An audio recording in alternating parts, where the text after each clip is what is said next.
স্থানীয় সময় শুক্রবার কুয়ালালামপুরে ৩২তম আসিয়ান আঞ্চলিক ফোরামে পররাষ্ট্রমন্ত্রী পর্যায়ের বৈঠক অনুষ্ঠিত হয়।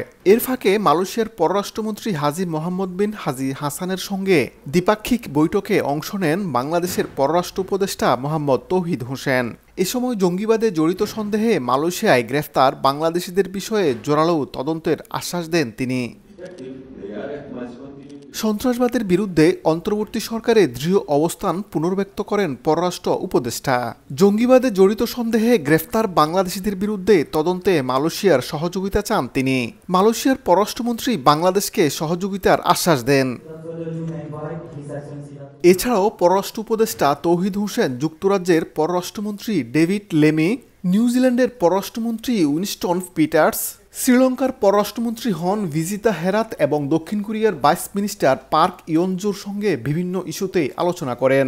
এর মধ্যে ছিল বাংলাদেশের চলমান সংস্কার, রোহিঙ্গা সংকট এবং স্বল্পোন্নত দেশ থেকে উত্তরণের পরের সহায়তা। বাংলাদেশ ২০০৬ সাল থেকে এআরএফ সদস্য এবং বর্তমানে সন্ত্রাসবাদ দমন ও আন্তর্জাতিক অপরাধ এবং দুর্যোগ ও ত্রাণ বিষয়ে সহসভাপতিত্ব করছে।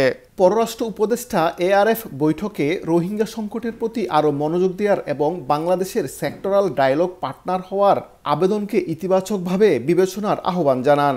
এ সময় পররাষ্ট্র উপদেষ্টার সঙ্গে ছিলেন মালয়েশিয়ায় নিযুক্ত বাংলাদেশের হাইকমিশনার মোহাম্মদ শামীম আহসান, পররাষ্ট্র মন্ত্রণালয়ের মহাপরিচালক মোহাম্মদ ফরহাদুল ইসলাম।